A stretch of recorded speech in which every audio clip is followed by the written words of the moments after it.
तो हेलो दोस्तों, स्वागत है आपका अपने यूट्यूब चैनल पर। आज हम आरआरबी टेक्नीशियन ग्रेड 3 के 28 और 29 दिसंबर के सभी शिफ्टों के जीके और जीएस के क्वेश्चनों को लेकर आए हैं।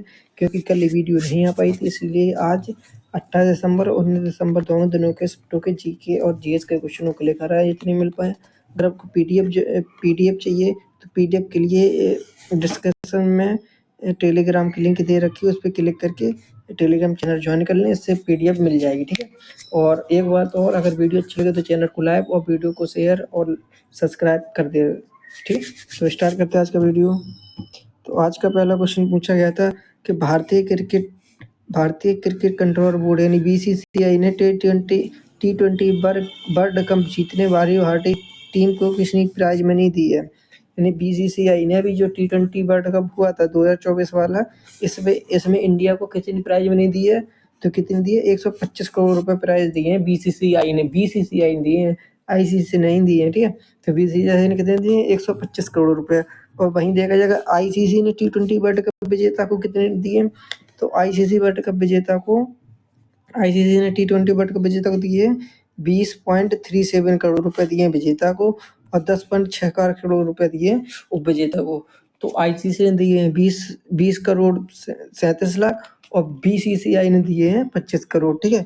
और जो अभी वर्ल्ड कप हुआ था 2024 वाला टी20 वर्ल्ड कप, कितने साल के अंतर वो होता है? 2 साल के अंतराल पे होता है। ठीक है। भारत ने किसे हराकर जीता? साउथ अफ्रीका को हराकर भारत ने ये वर्ल्ड कप जीता। ये कौन सा वर्ल्ड कप है? ये दूसरा वर्ल्ड कप है। इससे पहले भारत ने पहले वाला 2007 वाला जीता था। ठीक है। तो नेक्स्ट क्वेश्चन देखते हैं। नेक्स्ट क्वेश्चन था कि हाल ही में भारत के लोकपाल का अध्यक्ष किसे बनाया गया है, यानी लोकपाल किसे नियुक्त किया गया है हाल ही में। तो भारत में हाल ही के लोकपाल किसे नियुक्त किया गया है? जस्टिस अजय मणिकराव खनविलकर को भारत का लोकपाल नियुक्त किया गया है। ठीक है। लोकपाल क्या होता है? लोकपाल एक उच्च सरकारी पदों पर आसीन व्यक्तियों द्वारा किए गए भ्रष्टाचार पर नजर रखने के लिए बनाया गया एक पद है। ठीक है। क्या है? जो उच्च पद पर लोग बैठे हों, उसमें जो भ्रष्टाचार करते हैं उसकी शिकायतें सुनने और उस पर कार्रवाई करने के लिए लोकपाल का पद बनाया गया है। तो अभी वर्तमान में कौन बने हैं? अभी बने हैं मणिकराव खनविलकर, ये कौन है? जस्टिस है। ठीक है। नेक्स्ट, और पहले कौन थे? अगर पहले लोकपाल पूछे जाए तो पहले लोकपाल बने थे पिनकी चंद्र घोष। कब बने थे पिनकी चंद्र घोष? 23 मार्च 2019 को भारत के पहले लोकपाल नियुक्त किए गए थे पिनकी चंद्र घोष को। ठीक है। नेक्स्ट क्वेश्चन पूछा जाएगा, अमाशय में कौन कौन से एंजाइम मिलते हैं, यानी अमाशय में मिलने वाला एक एंजाइम दिया हुआ था, उससे पूछा गया था ये एंजाइम कहाँ मिलता है, ये क्वेश्चन आ जाता। तो इसे हमने पलट के लिख दिया है। अमाशय में कौन कौन से एंजाइम मिलते हैं। तो अमाशय में एक तो मिलता है HCl2 HCl, एक होता है पेप्सिन रेनिन लाइपेज एंजाइम मिलते हैं। तो अमाशय में कौन कौन से मिलते हैं? Pepsin rennin lipase. कौन कौन से मिलते हैं? Pepsin rennin lipase. ठीक है। नेक्स्ट क्वेश्चन पूछा गया था, सोने की कैरेट से संबंधित प्रश्न था। किससे? सोने के कैरेट से संबंधित प्रश्न था। तो क्या प्रश्न देखते हैं, इससे क्या क्या प्रश्न बन सकते हैं। तो एक तो 24 कैरेट का जो होता है सोना, वो 99.99% प्योर माना जाता है। कितने परसेंट? 99.99% 24 कैरेट का। ठीक है। और सोने की जो शुद्धता है वो कैरेट में ना भी जाती है। पहला क्वेश्चन, सोने की शुद्धता कैरेट में ना भी जाती है। और 24 कैरेट का गोल्ड होता है वो 99.99% होता है। और हीरे का वजन कैरेट में नापा जाता है। ठीक है। Next question, carat gold, 24 carat gold का अगर तुम्हें किसी गोल्ड का परसेंटेज निकालना है कि कोई कैरेट कितने कैरेट का है और उसमें कितने परसेंट गोल्ड है, तो उसके लिए एक सूत्र होता है 1/24 और गुणा 100। अगर मान लो तुम्हें 22 कैरेट सोने का रेट परसेंटेज निकालता है, तो 22 गुणा 24 गुणा 100 करके आप 24 कैरेट में जितने परसेंट होंगे निकल जाएगा। तो 22 कैरेट में कितने परसेंट होता है? तो 22 कैरेट में अगर परसेंट निकालना है सोने का, तो 22 गुणा 24 22/24 गुणा 100 ऐसे परसेंट निकलेगा। तो वैसे एक 22 कैरेट में कितने होता है? 91 पॉइंट कुछ परसेंट होता है। ठीक है। नेक्स्ट, कैरेट गोल्ड का मतलब 1/24% गोल्ड, मतलब किसी भी सोने में कितनी मिलावट है ये। यदि आपके आभूषण 22 कैरेट के हैं और आपको 22 को 24 से भाग देकर उसे 100 के गुणा किया जाता है, जैसे 22/24 गुणे 100 बराबर 91.66% आपका गोल्ड है और बाद बाकी अशुद्धि है। ये सोने की शुद्धता का सूत्र है। नेक्स्ट क्वेश्चन पूछा गया था, पादप के बाहरी आवरण को क्या कहते हैं? पादप के बाहरी आवरण को क्या कहते हैं? Cell wall. क्या कहते हैं? सेल वॉल या कोशिका भित्ति। ठीक है, क्या कहते हैं? सेल वॉल, पादप के बाहरी आवरण को। नेक्स्ट क्वेश्चन पूछा गया है, मधुमक्खी कौन से क्रम के उपभोक्ता है? जो मधुमक्खी होती है कौन से क्रम का उपभोक्ता है? तो मधुमक्खी प्राथमिक उपभोक्ता है, क्योंकि उपभोक्ता कौन से होते हैं इसे अभी देखते हैं 1 मिनट में। जैसे पहले तो होते हैं उत्पादक, फिर होते हैं प्राथमिक उपभोक्ता प्राइमरी, फिर होते हैं सेकेंडरी। उत्पादक वो होते हैं जो अपना भोजन स्वयं बनाते हैं, और प्राथमिक उपभोक्ता जो होते हैं जो अपने भोजन के लिए इस पे डिपेंड रहते हैं। ठीक है, उत्पादक पे। और द्वितीय उपभोक्ता वो होते हैं जो प्राथमिक पर निर्भर रहते हैं। ठीक है, ऐसा होता है। तो मधुमक्खी किस पर निर्भर रहती है? तो मधुमक्खी उत्पादक पर निर्भर रहती है, इसलिए ये प्राथमिक उपभोक्ता है। नेक्स्ट क्वेश्चन, अगला क्वेश्चन पूछा गया था कि सालोन में नाई किस दर्पण का उपयोग करता है? जिससे हम दाढ़ी बनाते हैं वो शीशे में कौन सा दर्पण होता है? तो उसमें कौन सा दर्पण होता है? अवतल दर्पण। अगर पूछा जाए जो गाड़ी में शीशे लगे होते हैं, गाड़ी में बैक मिरर होता है, जो आजकल की गाड़ी में होती हैं उसमें बैक मिरर होता है। बैक मिरर, उसमें कौन सा शीशा लगा होता है?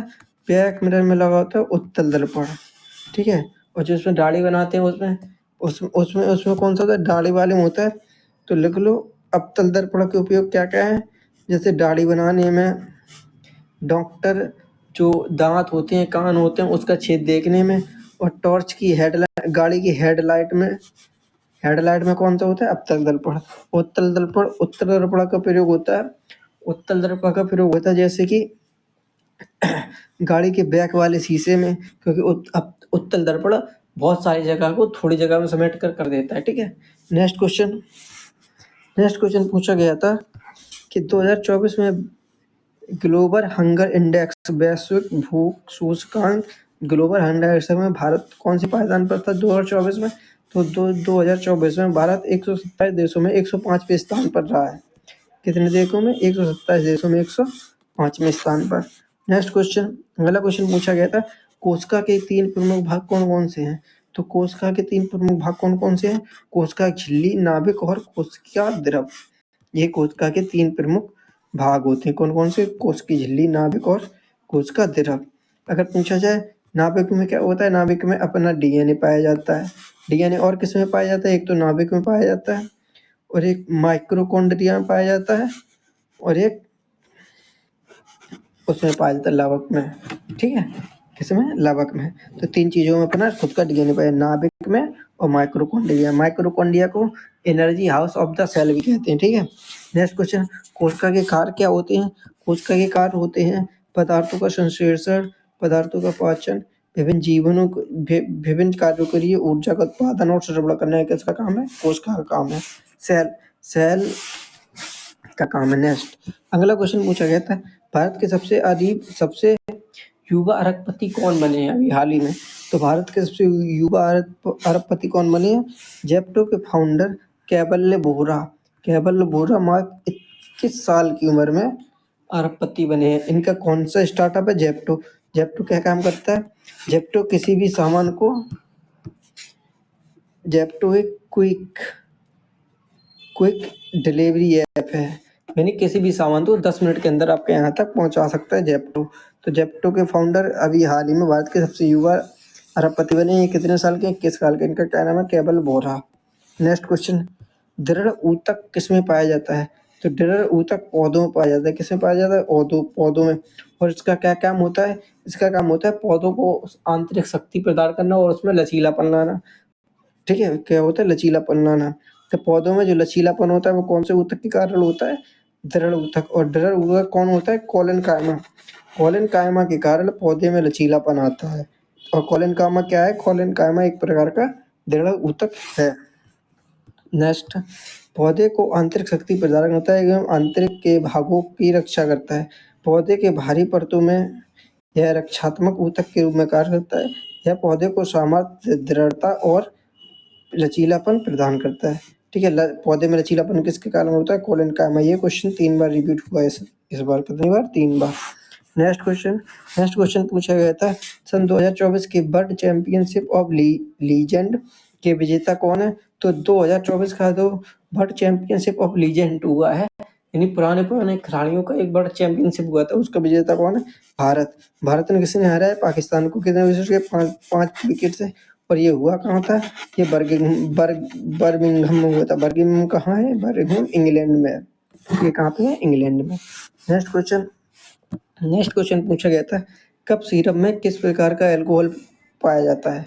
तो कप सिरप होता है जो खांसी वाले, इसमें किस प्रकार का अल्कोहल पाया जाता है? इसमें एथेनॉल पाया जाता है। क्या पाया जाता है? एथेनॉल।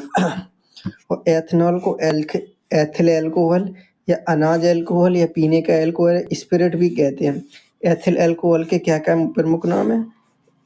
इथेनॉल को एथिल अल्कोहल, अनाज अल्कोहल पीने का, यानी जो हम दारू पीते हैं उसमें कौन का अल्कोहल होता है? एथेनॉल। एथेनॉल को एथिल अल्कोहल, पीने वाला स्पिरिटेड अल्कोहल भी कहते हैं, और इसे अनाज अल्कोहल भी कहते हैं, क्योंकि इसे जौ से निकाला जाता है एथेनॉल को। ठीक है, और जो है ना सर्दी जुकाम की दवाएं होती हैं, खांसी और जुकाम की, इसमें कितने % एथेनॉल होता है? 25% एथेनॉल पाया जाता है। ठीक है, खांसी की दवाओं में 25% तक एथेनॉल हो सकता है। कुछ खांसी की दवाओं में बेंजोइक अल्कोहल भी पाया जाता है। बेंजोइक अल्कोहल से एनर्जी हो सकती है। ठीक है, जो कुछ खांसी की दवाएं होती हैं उनमें बेंजाइल अल्कोहल भी पाया जाता है, लेकिन बेंजोइल अल्कोहल क्या होता है? इससे एलर्जी हो सकती है। ठीक है, नेक्स्ट क्वेश्चन पूछा गया था, कौन सी धातु कमरे के तापमान पर तरल अवस्था में पाई जाती है? तो कौन सी धातु पाई जाती है? ब्रोमीन धातु कमरे के तापमान पर तरल अवस्था में पाई जाती है। ब्रोमीन क्या है? ब्रोमीन एक अधातु है, तो आवर्त सारणी के 70वें समूह का तत्व है। यह हैलोजन परिवार का सदस्य है। ब्रोमीन कौन से परिवार का है? हैलोजन परिवार का। और ये एकमात्र ऐसी धातु है जो कमरे के तापमान पर तरल अवस्था में पाई जाती है। अगर आपसे धातु पूछा जाए तो वो कौन सी धातु है? तो वो वाली धातु है पारा। अगर धातु पूछा जाए तो पारा धातु कमरे के तापमान पर तरल पाई जाती है। अधातु पूछा गया तो ब्रोमीन है। ठीक है, ब्रोमीन का इस्तेमाल कई क्षेत्रों में किया जाता है, जैसे कि कृषि रसायनक, डाइस्टाफ, कीटनाशक, फार्मास्यूटिकल और रासायनिक मध्यवर्ती के में किया जाता है। किसका? ब्रोमीन का उपयोग ज्वालामंदक के रूप में भी किया जाता है। ठीक है, पारा एकमात्र ऐसी धातु है जो कमरे के तापमान पर तरल अवस्था में पाई जाती है। पारा धातु है और ब्रोमीन अधातु है। ठीक है, नेक्स्ट क्वेश्चन पूछा गया था, एल्कीन में कार्बन की संयोजकता कितनी होती है? तो एल्कीन में कार्बन की संयोजकता 4 होती है। मतलब कार्बन की संयोजकता का मतलब है बाहरी कक्षा में कितने इलेक्ट्रॉन चक्कर लगा रहे हैं। ठीक है, ऐसा संयोजकता कहते हैं। तो कितनी होती है एल्कीन में? 4। नेक्स्ट क्वेश्चन, भारत के किस शहर को यूनेस्को ने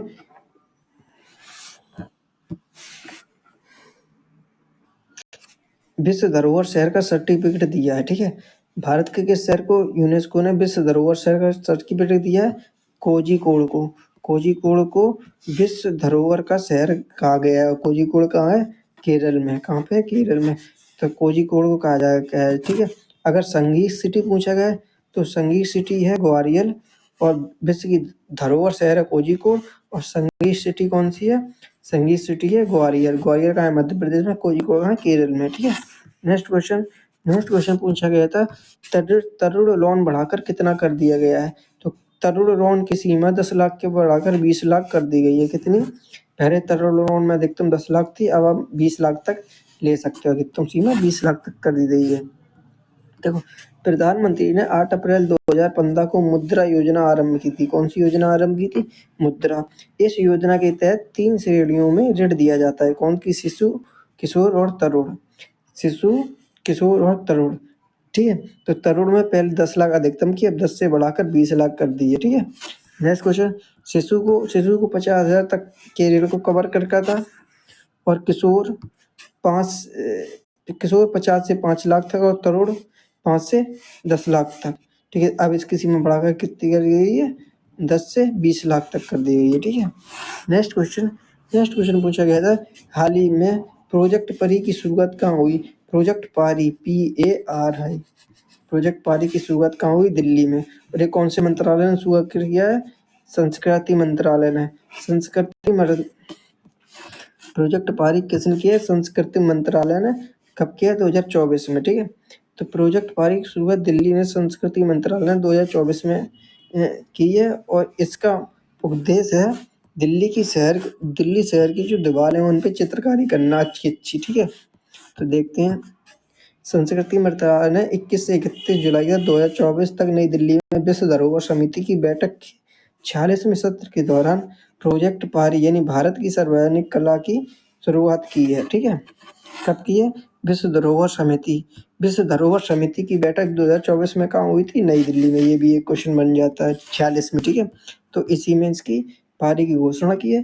प्रोजेक्ट पारी का उद्देश्य दिल्ली के सौंदर्य और सांस्कृतिक दृष्टिकोण को विकसित करना है, मतलब दिल्ली का जो सौंदर्यीकरण बढ़ाना है प्रोजेक्ट पारी का उद्देश्य। नेक्स्ट क्वेश्चन पूछा गया था, मनु भाकर ने पेरिस ओलंपिक 2024 में कितने पदक जीते हैं? तो मनु भाकर ने 2024 के ओलंपिक में पेरिस वाले में 2 ब्रॉन्ज मेडल जीते हैं। किसमें? निशानेबाजी में 2 ब्रॉन्ज मेडल, और तीसरा मेडल जीत सकती थी जिसमें ये चौथे नंबर पर आई थी, तीसरे मेडल से चूक गई थी। ठीक है, तो मनु भाकर ने 10 मीटर एयर पिस्टल के 2 इवेंट में ब्रॉन्ज मेडल जीता है। और मनु भाकर ने और कौन से पदक जीते हैं? एक तो जीता है ISSF विश्व कप में स्वर्ण पदक जीतने वाली सबसे कम उम्र की महिला कौन सी है? सबसे कम उम्र की भारतीय महिला कौन सी है? मनु भाकर ने। विश्व का शूटिंग होती है जो विश्व शूटिंग चैंपियनशिप, उसमें सबसे कम उम्र की भारतीय महिला कौन है स्वर्ण जीतने वाली? मनु भाकर। और जो गोल्ड कॉस्ट्यूम 2018 में राष्ट्रीय खेल हुए थे कॉमनवेल्थ में 2018 में भी ये चैंपियन थी। 2018 में कौन सा पदक जीता था? कॉमनवेल्थ में 10 मीटर 2018 में इन्होंने गोल्ड जीता था। ठीक है, कहाँ पे हुआ था? कॉमनवेल्थ। ठीक है, नेक्स्ट क्वेश्चन, भारत ने अब तक ओलंपिक में कुल कितने पदक जीते हैं? 41 पदक जीते हैं। कितने जीते हैं? 41। और जो अभी 2024 वाला ओलंपिक हुआ था पेरिस ओलंपिक, इसमें कितने पदक जीते हैं? इसमें भारत ने कुल 6 पदक जीते हैं, जिसमें एक सिल्वर है और 5 ब्रॉन्ज हैं। सिल्वर जीता है नीरज चोपड़ा ने और 5 ब्रॉन्ज हैं। नीरज चोपड़ा सिल्वर, मनु भाकर ने 2 पदक जीते हैं।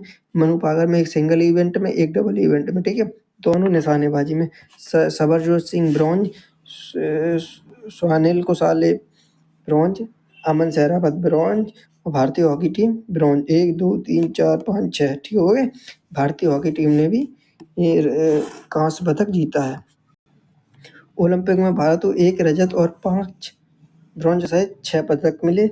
और ये देखते हैं इंपॉर्टेंट, भारत के पहले एथलीट जिन्हें कोई भी व्यक्तिगत में पदक मिला वो पहला ओलंपिक में कौन है? केडी यादव स्वतंत्र भारत के पहले व्यक्तिगत एथलीट हैं जिन्होंने कोई भी पदक जीता। किसमें? कुश्ती में जीता था केडी यादव ने ब्रॉन्ज। अगर भारत की पहली महिला कोई भी ओलंपिक पदक जीतने वाली कौन सी? कल्लम मलेश्वरी।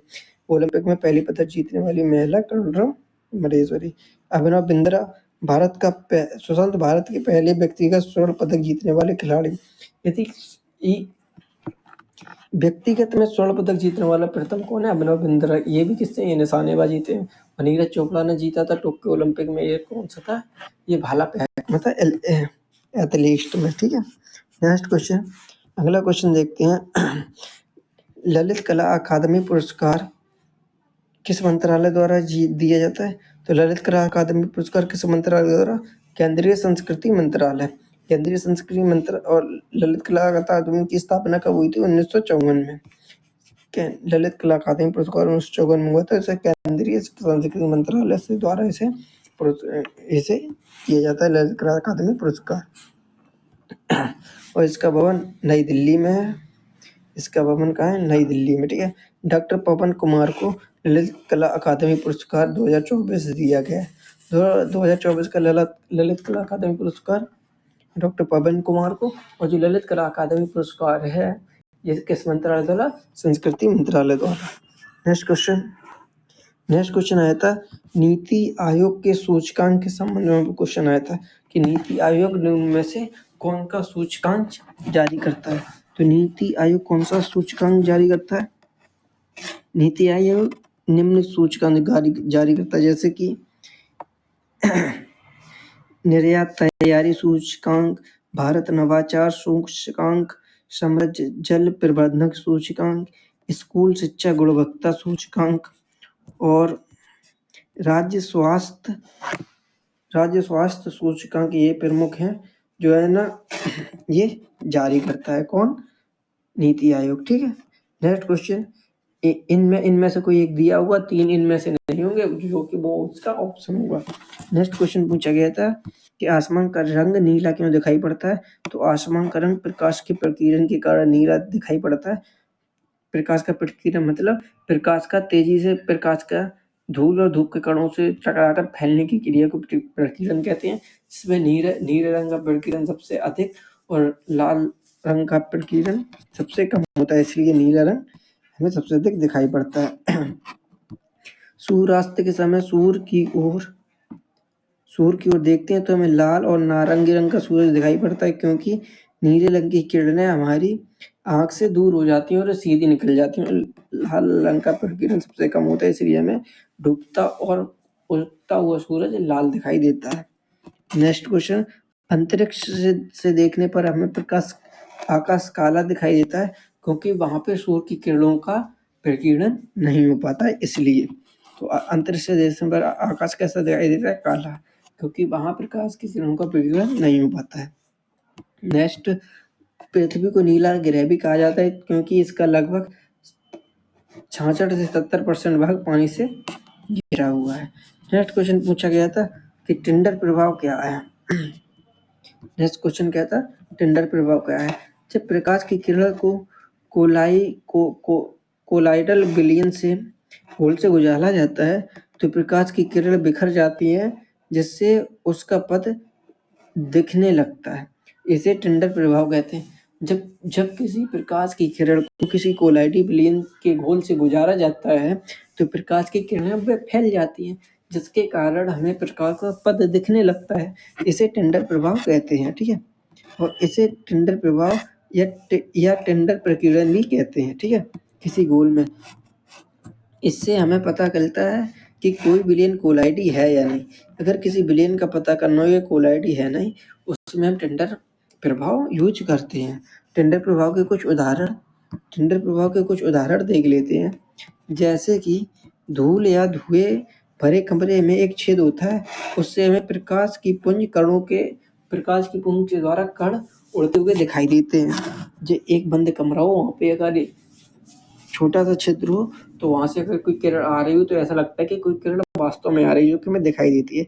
ये इसी का कारण है। नेक्स्ट क्वेश्चन देखते हैं, घने जंगलों के बितान से सूर्य की किरणों का गुजरना। जहाँ घने जंगल होते हैं, जहाँ ऊंचाई कम होती है, ठीक है, तो वहां से देखते हैं तो ये लगता है प्रकाश किरण नीचे आ रही है। नेक्स्ट, जंगल के कुहासे में जल बूंदों द्वारा प्रकाश का प्रकीर्णन। नेक्स्ट क्वेश्चन पूछा गया था कि हाइड्रोजन का परमाणु का आकार कितना हो जाता है? तो हाइड्रोजन परमाणु का आकार कितना होता है? 0.5 आर्मस्ट्रांग या 1.6 गुणा 10 मीटर व्यास का होता है। ठीक है। अगर पूछा जाए कार्बन का परमाणु कितना होता है, तो कार्बन का होता है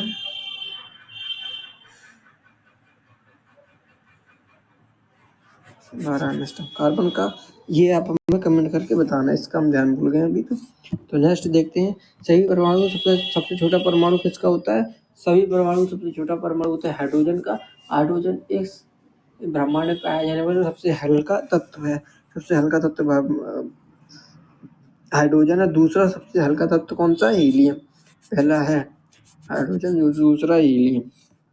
नेक्स्ट क्वेश्चन, द्रव का वाष्प में बदलने की प्रक्रिया को क्या कहते हैं? द्रव का वाष्प में बदलने की प्रक्रिया को संघनन कहते हैं। क्या कहते हैं? संघनन। अगर पूछा ऊर्ध्वपतन किसे कहते हैं? जब कोई भी ठोस सीधे गैसीय अवस्था में बदला जाता है, जब कोई भी ठोस बिना द्रव में बदले सीधे गैस में बदल जाता है, उसे क्या कहते हैं? ऊर्ध्वपातन। ऊर्ध्वपातन किसमें ज्यादा होता है? तो हुर्तपासन के उदाहरण हैं जैसे कपूर, naphthalene balls, iodine chloride, ammonium chloride, iodine और सूखी बर्फ, ये ऊर्ध्वपतन के प्रमुख उदाहरण हैं। कौन कौन से हैं? कपूर, naphthalene ball, ammonium chloride, iodine और सूखी बर्फ। नेक्स्ट क्वेश्चन, शक्ति के सूत्र पूछे गए थे। तो शक्ति के कौन कौन से सूत्र होते हैं? P बराबर W/T, ठीक है। एक तो होता है P बराबर BI और एक होता है P बराबर IR²। तो अभी ढंग से बता देते हैं। जैसे P बराबर वर्क अपॉन टाइम, एक होता है P बराबर B इंटू आई, ठीक है। तो I बराबर होता है, B बराबर होता है IR, ठीक है। तो P बराबर B की जगह I रख देंगे, R गुणे I, तो P बराबर I²R, ये हो जाएगा। तो शक्ति के कितने सूत्र होते हैं? शक्ति के 3 सूत्र होते हैं। P बराबर W/T, P बराबर B/I, P बराबर I²R, ये 3 सूत्र हो गए, ठीक है। नेक्स्ट क्वेश्चन पूछा गया था, संजीव खन्ना जो अभी मुख्य न्यायाधीश बने हैं, कौन से क्रम के न्यायाधीश हैं? 91 नंबर के, 91 नंबर के न्यायाधीश बने हैं संजीव खन्ना, जो कि CJI बने हैं मुख्य न्यायाधीश, ठीक है। नेक्स्ट क्वेश्चन पूछा गया था कि 2024 का रोहिणी नैयर पुरस्कार किसे मिला है? तो 2024 का रोहिणी नैयर पुरस्कार मिला है अनिल प्रधान को। इसे मिला है अनिल प्रधान को। और रोहिणी नैयर पुरस्कार किस क्षेत्र में दिया जाता है? ये ग्रामीण विकास में प्रभावशील योगदान को मान्यता देता है, ठीक है। रोहिणी नैयर पुरस्कार जो ग्रामीण विकास है उसके लिए दिया जाता है, आयोग योगदान के लिए। तो रोहिणी नैयर पुरस्कार 2024 अनिल प्रधान। नेक्स्ट क्वेश्चन पूछा गया था, किस पौधे की पत्तियों द्वारा जनन होता है? ऐसे कौन से पौधे हैं जिनकी पत्तियों के द्वारा जनन होता है? तो ऐसे कौन से पौधे हैं? तो जो पौधे अपने पत्तियों के द्वारा जनन करते हैं, इसे कहते हैं कायिक परिवर्धन। क्या कहते हैं? कायिक परिवर्धन द्वारा जनन होता है। ये जो प्रक्रिया होती है इसे क्या कहते हैं? कायिक परिवर्धन। ये कौन कौन से पौधे में होता है? जैसे अजूबा हो गया, पत्थर चटा हो गया, स्नेक प्लांट हो गया, बायोफिलम हो गया, ये प्रमुख पौधे हैं। कौन कौन से हैं पौधे हैं प्रमुख? अजूबा, पत्थर चटा, स्नेक प्लांट और बायोफिलियम, ये प्रमुख कायिक परिवर्धन के पौधे। कायिक परिवर्धन का मतलब जो पत्तियां होती हैं उनसे प्रजनन होता है। इसमें एक हाइड्रा भी लिख लो, हाइड्रा बेबी में होता है, ठीक है। नेक्स्ट क्वेश्चन, मुकुलन विधि द्वारा जनन किसमें होता है? तो मुकुलन विधि होती क्या है? मुकुलन विधि ऐसी होती है जैसे कि ये एक कोई है, ठीक है, इसमें एक ये केंद्रक है। तो जब ये केंद्रक दो भागों में बट जाता है, जैसे ये एक केंद्रक है, अब ये केंद्रक ये बट गया, आधा इसमें आ गया, आधा इसमें आ गया, तो केंद्रक 2 भागों में बट जाता है, तो इसे मुकुल कहते हैं और यह प्रक्रिया मुकुलन कहलाती है। जब किसी भी मुकुलन की प्रक्रिया में कोशिका का केंद्रक टूटकर 2 भागों में बट जाता है, इससे 2 अलग अलग नए जीव बन जाते हैं। इस प्रक्रिया को मुकुलन कहते हैं। क्या कहते हैं? मुकुल। एक भाग में मुकुल आ जाता है। और मुकुलन प्रक्रिया किस किस्म में होती है? हाइड्रा और ईस्ट में मुकुलन प्रक्रिया होती है। और जो हाइड्रा होता है ये लैंगिक और अलैंगिक जनन दोनों प्रकार से कर सकता है। नेक्स्ट क्वेश्चन, प्रकाश की चाल किस में अधिक होती है? तो प्रकाश की चाल निर्वात में अधिक होती है। किसमें होती है? निर्वात में, सबसे ज्यादा निर्वात में। नेक्स्ट क्वेश्चन पूछा गया था, त्वरण का SI यूनिट क्या होता है? तो त्वरण का SI यूनिट होता है मीटर/सेकंड स्क्वायर। क्या होता है? Metre per second square. त्वरण के संबंध में वेग में बदलाव के परिवर्तन की दर को त्वरण कहा जाता है। डेल्टा V/डेल्टा T, मतलब वेग में परिवर्तन की दर, यानी किसी भी समय कितना वेग बदल रहा है, यानी U-V/T, ठीक है। प्रारंभिक वेग कितना था, अंतिम वेग कितना था, इसके त्वरण में वेग में परिवर्तन की दर को त्वरण कहते हैं, ठीक है। नेक्स्ट क्वेश्चन, लिस्मेनिया परजीवी के कारण कौन सा रोग होता है? तो जो लिस्मेनिया परजीवी होता है इसके कारण कौन सा रोग होता है? कालाजार। कौन सा होता है? कालाजार। लिकमैनियसिस परजीवी होता है, जो लिस्मेनिया परजीवी होता है ये लिकमैनियस मादा सैंडफ्लाई के काटने से फैलता है। मादा सैंडफ्लाई क्या है? एक प्रकार का मच्छर है जो कालाजार का रोग का कारण बनता है। नेक्स्ट क्वेश्चन पूछा गया था, सैयद मुश्ताक अली ट्रॉफी 2023 का विजेता तो कौन है? तो सैयद मुश्ताक अली ट्रॉफी 2023 का विजेता है पंजाब, ठीक है। और रनर अप कौन रहा था? रनर अप रहा था बड़ौदा। 2023 का सैयद मुश्ताक अली ट्रॉफी पंजाब विजेता, उपविजेता था बड़ौदा। और तो 2024 की पूछे छे तो 2024 का विजेता है मुंबई, उपविजेता है एमपी। और सैयद मुश्ताक अली ट्रॉफी ये भारत की घरेलू T20 ट्रॉफी है। सैयद मुश्ताक अली कौन सी है? T20, ठीक है। नेक्स्ट क्वेश्चन, प्रकृति में कौन सी धातु मुक्त अवस्था में पाई जाती है? तो कौन कौन सी धातु मुक्त अवस्था में पाई जाती है? जैसे सोना, चांदी और प्लेटिनम, ये 3 धातु जो मुक्त अवस्था में पाई जाती है, सोना, प्लेटिनम और चांदी। ये क्योंकि ये सबसे कम अक्रियाशील धातु होती हैं, तब ये कभी भी किसी के साथ जल्दी से क्रिया नहीं करती हैं। इन्हें अभिक्रिया, इस सबसे कम अभिक्रियाशील धातु कहा जाता है। ये प्रकृति में मुक्त अवस्था में पाई जाती है। नेक्स्ट क्वेश्चन, लिटमस पेपर से संबंधित ये क्वेश्चन आया था। तो लिटमस पेपर क्या है, इससे संबंधित सभी देखते हैं पॉइंट। तो लिटमस पेपर एक प्रकार का संकेतक है जो हमें अम्ल या क्षार का परीक्षण करने के लिए उपयोग किया जाता है। तो लिटमस पेपर क्या है? एक प्रकार का संकेतक जो अम्ल और क्षार का अंतर जानने के लिए उपयोग करते हैं। नेक्स्ट, यह एक फिल्टर पेपर है जिसे हम लाइकेन द्वारा प्रदान की जाने वाली प्राकृतिक घुलनशील डाई से उपचारित करते हैं। तो लिटमस पेपर किसके बनता है? लाइकेन से बनता है। किसके बनता है लिटमस पेपर? लिटमस पेपर बनता है लाइकेन से। किससे? लाइकेन से, ठीक है। नेक्स्ट, लिटमस पेपर जो होता है, लिटमस पेपर अम्ल, अगर अम्ल होगा तो नीले लिटमस को लाल कर देगा, अगर क्षार होगा तो लाल लिटमस को नीला कर देगा, ठीक है। ये इसके होते हैं गुण। तो अम्ल नीले लिटमस को लाल कर देता है। नेक्स्ट क्वेश्चन पूछा गया था, थायरॉक्सिन हार्मोन कौन सी ग्रंथि उत्सर्जित करती है? तो थायरॉक्सिन हार्मोन कौन सी ग्रंथि उत्सर्जित करती है? थायराइड ग्रंथि थायरॉक्सिन हार्मोन उत्पन्न करती है। नेक्स्ट क्वेश्चन पूछा गया था, 2 पिंडों में एक पिंड का द्रव्यमान 4 गुना करने पर उसका परिणामी बल कितना हो जाएगा? देखिए 2 पिंड हैं और अगर परिणामी बल का सूत्र देगा, सूत्र होता है परिणामी बल का F समानुपाती m1 m2 upon r square, यानी दोनों पिंडों के द्रव्यमान का गुणनफल द्रव्यमान के अनुक्रमानुपाती और उनकी बीच की दूरी के वर्ग के व्युत्क्रमानुपाती होता है।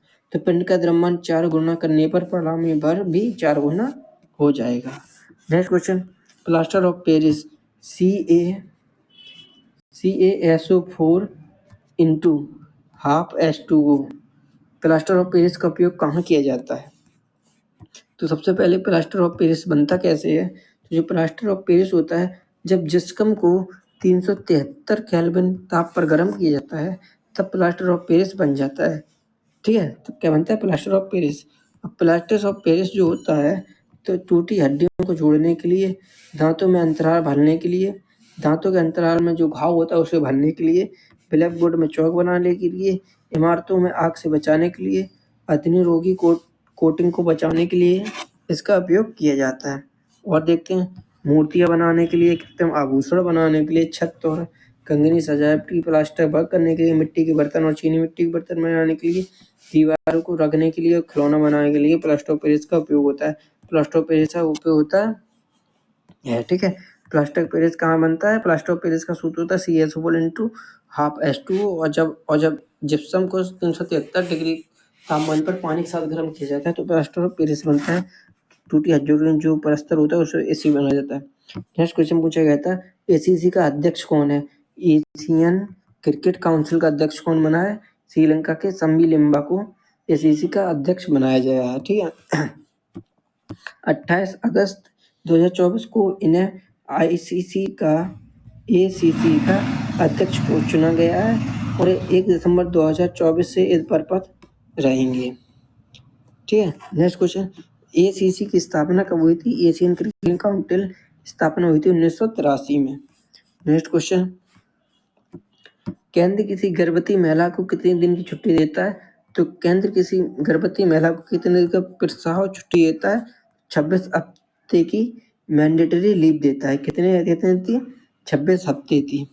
और तीसरे या इससे ज़्यादा बच्चे, देखिए पहला या दूसरा बच्चा है तो 26 हफ्ते, या 30 या इससे ज़्यादा है तो 12 हफ्तों की छुट्टी का प्रावधान है। नेक्स्ट क्वेश्चन, सबसे तन्य धातु कौन सी है? ऐसी कौन सी धातु जो सबसे अधिक तन जाती है? तो कौन सी है? वो सोने को तुम कितना भी तान सकते हो, टूटती नहीं है कभी भी। नेक्स्ट क्वेश्चन, ग्रेविटी का मान सबसे ज़्यादा कहाँ होता है? तो ग्रेविटी होती है जो गुरुत्वाकर्षण होता है, इसका मान ध्रुवों पर सबसे ज़्यादा 9.83 और भूमध्य रेखा पर सबसे कम। ठीक है, ग्रेविटी का मान ध्रुवों पर 9.83 सबसे ज़्यादा और भूमध्य रेखा पर सबसे पर 9.78। तो ध्रुवों पर 9.83 और भूमध्य रेखा पर 9.78 होता है। ठीक है, नेक्स्ट क्वेश्चन, पृथ्वी के ऊपर या नीचे जाने पर जी के मान में क्या परिवर्तन पड़ता है? तो छोटे जी तो गुरुत्वीय त्वरण भी कहा जाता है। तो छोटे जी का मान ऊपर या नीचे जाने पर घटता है। ठीक है, और पृथ्वी के केंद्र में जी का मान 0 होता है और जो बड़ा जी होता है कि गुरुत्वाकर्षण नियतांक कहते हैं, इसका मान कभी भी पूरे ब्रह्मांड में नहीं बदलता है। तो जी का क्या सूत्र होता है?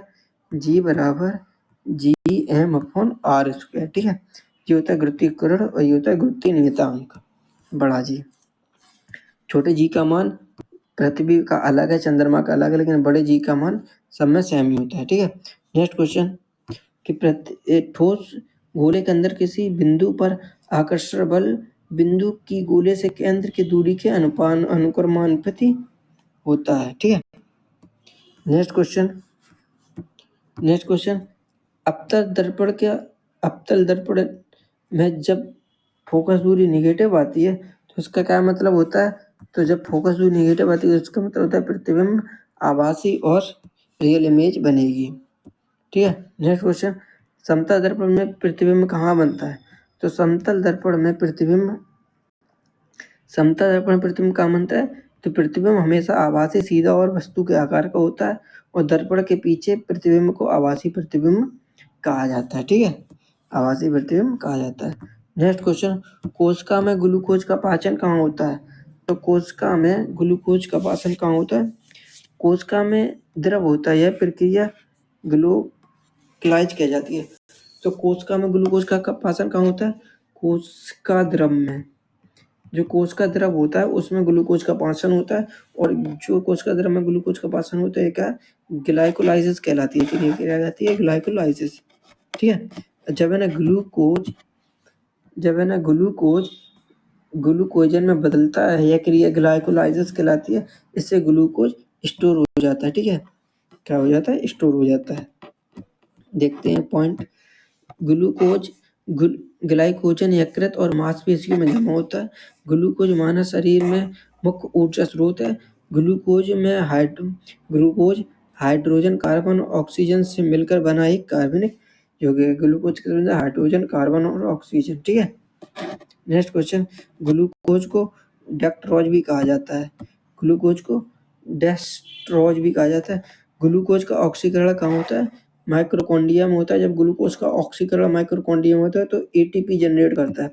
एटीपी मतलब ऊर्जा। ठीक है, एटीपी के फॉर्म में ऊर्जा मिलती है। नेक्स्ट क्वेश्चन, टीम इंडिया के कोच कौन बने हैं? तो टीम इंडिया के भी कोच कौन बने हैं? गौतम गंभीर।